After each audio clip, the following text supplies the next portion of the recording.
Okay, I saw this stupid thing on Twitter. Once again, stupid Mr. Leighton Flowers raises his head, and he's made I guess a Twitter post or something about how God learns things. Well, and like, why can't we just say God learns things? The Bible says God learns things. And he uses this Hebrews 5:8 as an example of God learning something. And, right? Though he were a son, yet learned he obedience by the things which he suffered. And this is supposed to be God learning something. But see, that's misleading. And the guy knows it. He's got to know what he's doing. He's just got to know. He can't be that stupid. I mean, maybe he is. So when the open theists talk about God learning things, they're talking about, they mean something God had no idea was going to happen. That's what they mean by learn. They got people running around with free will, and they do stuff and God goes, whoo, okay, I learned that. Like he had no clue. That's what they mean. Well, that's not this. So this is misleading. First of all, it's not like Jesus learned there was going to be suffering or that he was going to suffer. He knew he was. It wasn't a surprise to him. And he said, when I be raised up, and in Acts, it's, God determined by his hand the whole thing that Jesus went through, the cross and the suffering, the dying and the rising. Of course God knew. Jesus as God knew it all, knew what the suffering was like, knew everything. But as the man, he hadn't been beaten yet and gone to the cross. He had not experienced that. Yeah, he had to learn that. As the man, he had to learn that, of course.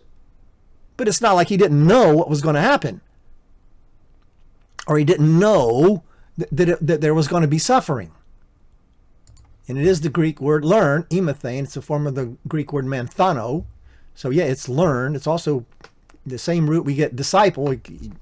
Maybe you could say he discipled, but it's not the form of the word that's normally used for disciple.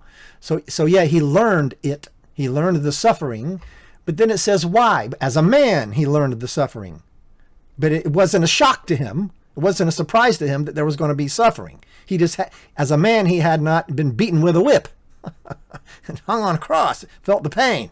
As a man, of course, as a man, as God, he knew all about it.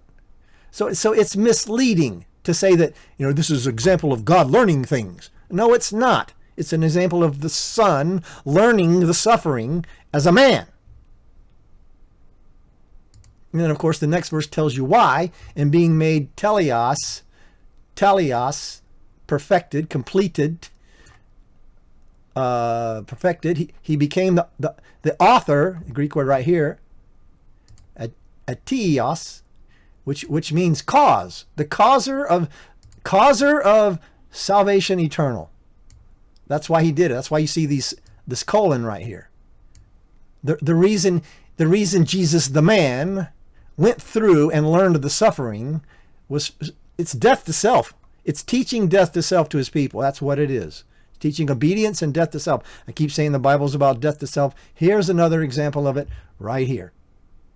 So Jesus, the man, learned the suffering so that he could become, you could say, the example of obedience to him.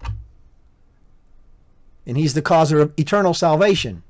And eternal salvation comes through death to self. That's what it is. It's not God learning something.